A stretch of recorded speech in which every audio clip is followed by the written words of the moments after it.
Yo, what's going on, guys? Crispy Flakes here. So a bit of an awkward situation going on right now if you are a fan of the Utah Jazz, as there is apparently some beef between the two best players, Donovan Mitchell and Rudy Gobert, getting to the point where people are saying that their relationship is just unfixable and one of the players is going to have to get traded, guys. So for today's video, we are going to take a look at that circumstance and try to make most of it.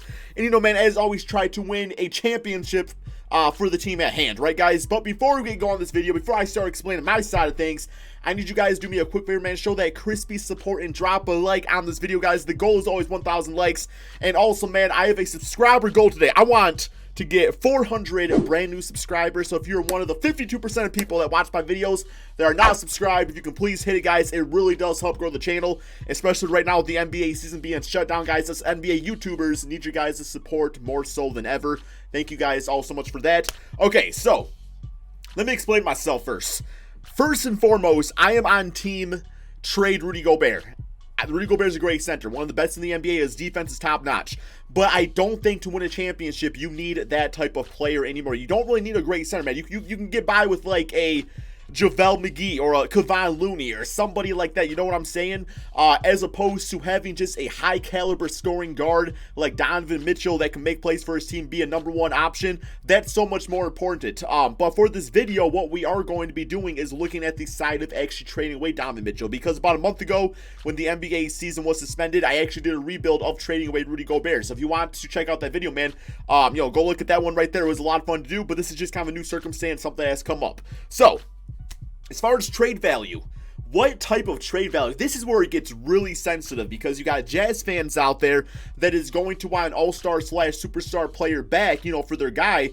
But at the same time, when a player or a team requests for a guy to be traded away, typically it's not really one-sided. The trades are never, typically it's not a mutual, equal value trade. It's typically one-sided in those cases, because, the leverage goes to the team that's trading for the player, because everybody knows that they want to get rid of that guy, or, for whatever reason. I'm not saying they want to get rid of Donovan Mitchell. I don't think they want to, but based off this weird-ass circumstance, that, might be one of the cases. So naturally, I started scouring the internet, looking for some trade rumors out there, seeing which trades looked best, and you got some weird ones. I saw ones like, a trade for Shai Gilgeous-Alexander. I don't really see the OKC Thunder doing that. I saw a trade with the New York Knicks. They don't have the players to get Donovan Mitchell, I'm sorry to say. And then I saw one with the Denver Nuggets. Now, I know this one, because I believe they're in the same, division and everything. Right, I believe they are in the same division. Let me actually confirm that real quick here before I start, talking about it. Can I actually see divisions? Yeah, so that would be a little awkward, but this is a trade we are going to go with here, man. This is one I actually asked you guys about on Twitter. Like I said, it was posted by Bleacher Report, so don't come at me about it. And it was like 50-50 between this is a good trade, this is a bad trade. And in my opinion, that's a great poll result, because you're never going to get people agreeing 100%, people over or undervalue players. But this is the trade here, man. So kind of hear me out on it. It's going to be a trade of Donovan Mitchell in exchange for Michael Porter Jr., Monte Morris in a first-round draft pick. The reason this is a good trade is because the Nuggets, in my opinion, to really be contenders, they're always going to be a good regular season team, but to really be a good contender, they need another scorer. They need Jokic, they need that second guy, and I think Jamal Murray on a championship team is more of a third option, so they get that. And what do the Utah Jazz get?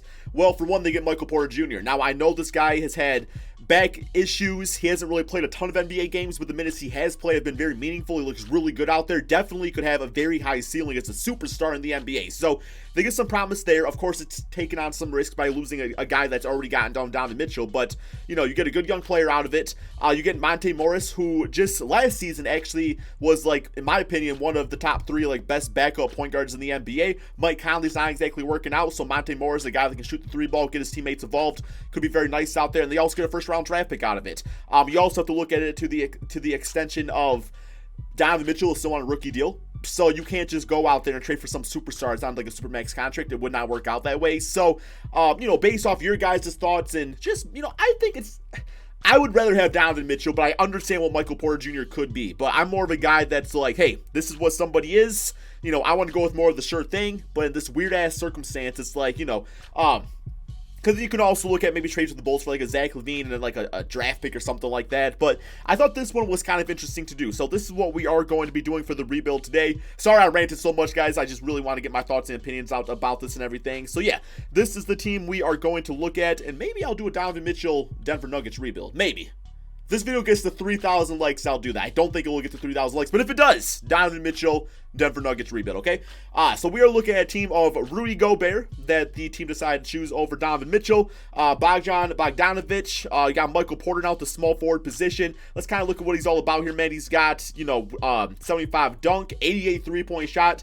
Like, literally, this man could be like, I would probably say like a Jason Tatum type. I really think he could be like a Jason type of player. And given the opportunity like this, it could happen a lot sooner rather than later. He's got, good defensive rebounding stats, great athleticism, as we all know. He's 6'10", can play small forward or power forward position, so it should be interesting. You got Jordan Clarkson, who's expiring deal. Mike Conley, who I'm probably going to look to trade for a new shooting guard now, because I like Jordan Clarkson as like a six-man, assuming we re-sign him back, which we probably should, and then maybe giving the reins of the team to Monte Morris. So we actually got a lot of nice things to work with this team here, and now that, assuming we can trade away Mike Conley for something decent, we actually got quite a bit of money to work with here too, so it should be nice for us, guys. First thing, we got staff signing, so we got Quinn Snyder. I'll keep him around as a head coach, have no issues with him whatsoever. Is he the coach right now in real life? Bro, I gotta look it up, man. I gotta look it up, because sometimes they like keep, he's the coach, he wouldn't get fired, right? Coach of Utah Jazz. I could have swore I heard this man like in the news recently. Okay, yes, he is the coach. Why wouldn't he be, right? Yeah, okay, my bad. Okay, let's go to the NBA draft, though, because we still have our draft pick at least. I think for this simulation, they finished like 5th seed in the Western Conference with like a second round exit. So, yeah, will not be a great pick. 21st pick in the draft. We'll kind of see what's offered up here. I think, Patrick Williams. That's not bad, actually, guys. That's not bad at all. He's a 6'8" shooting guard. I think he's definitely more of like I don't really think he's much of like a good like 3-point shooter. It's not going to tell me out here. Yeah, 20% 3-point shooter, so definitely more like athletic, defensive-oriented player. Could be interesting. We got Josh Green, who could be a pretty decent scorer. Maybe a future replacement for Donovan Mitchell. But definitely have to go with shooting guard. I think I'm going to go with Josh Green. Here. There we go.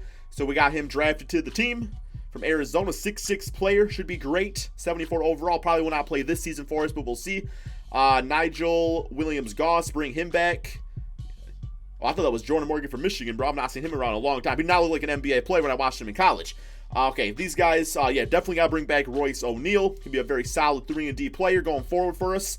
All right, so as far as like signing players, I do want to get Jordan Clarkson back. 3-year deal, about $11 million a season. Definitely worth it if you ask me. So we'll definitely scoop him up. And outside of him, there's not like any like players I really want to go for. I mean, I could trade Mike Conley and then maybe go for like an Evan Fournier, but for $17 million a season, he is a good scorer. I just don't think he's like really a long-term solution for us. Alec Burks would be kind of nice, assuming we can get him on this deal. Well, no, he was already on this team. I cannot get Alec Burks back. In hindsight, they should have kept him, right? But yeah, I can't get him back on the team now. That would just not make sense. But maybe it would. Who knows, man? But yeah, really outside him, not really a lot of great options. So, looking at free agency, anything else we really want here? I do love Jeremy Grant. I think I'll get Jeremy Grant, for like a backup. Or I definitely don't want to run Michael Porter at the 2. Because I was like, I could go Michael at the 2, Bojan at the 3. But yeah, we're definitely not going to do that. But hopefully Jeremy Grant signs. Yes, he does. He's always just a good player to have. And besides for that, man, I guess I will look at maybe like a Brad Wanamaker for like a 3rd-string point guard, because eventually, we are going to trade Conley away, and then we are going to need a backup point guard, which will probably be Brad Wanamaker. So I'm going to go ahead, guys, simulate to the beginning of the regular season, and at that point, we will check out some trades for Mike Conley. Okay, guys, so this is the team as of right now, man. Outside of our backcourt situation, it's not bad. Like, this is definitely intriguing to Michael Porter and Bojan, who I think is one of the most underrated players in the entire NBA. Like, this Duke is just like a walking bucket, right? So, let's go Trade Finder. Trade of Mike Conley, and I will toss in, I'm not really using Niang here at all, so we'll trade him away, and I'll even toss in maybe like a future 1st-round pick, that one from the Denver Nuggets right here, and see what's offered up, man. We might get a really good shooting guard on this team. So we got Fred VanVleet, Tristan Thompson, Buddy Hield.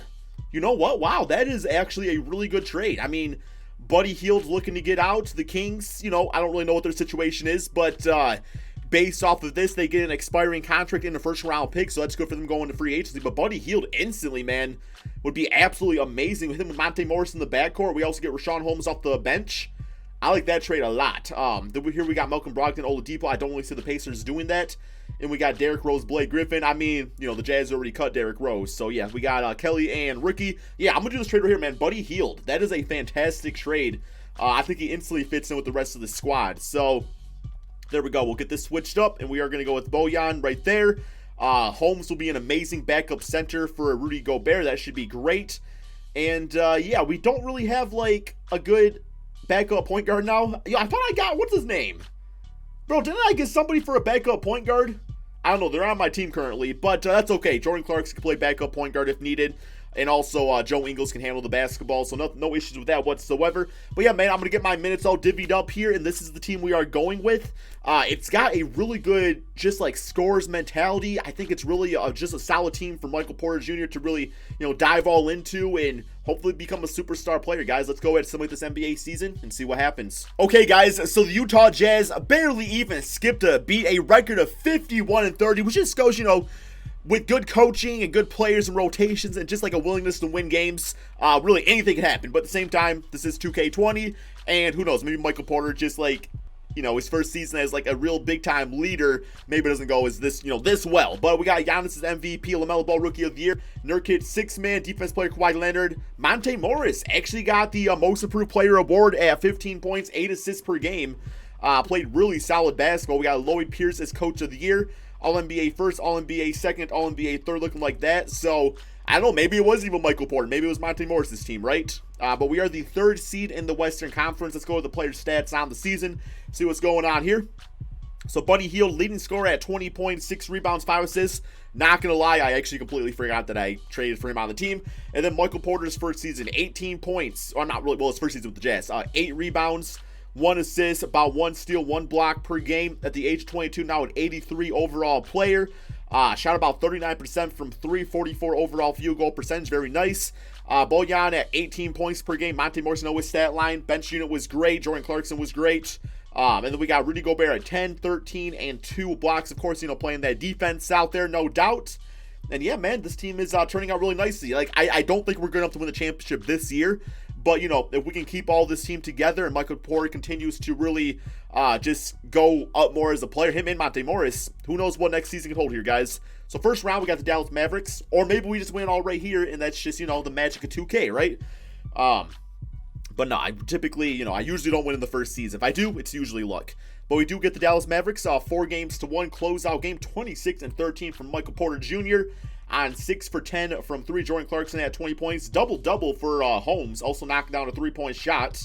All right, next we got the 7-seed Lakers. No respect to the Lakers on this game here. Maybe they didn't get Anthony Davis back or something. That's really the only thing I can even think of. And, yep, they beat me, you know, in the second round in a 7-game series. Usually what happens, guys, complete BS.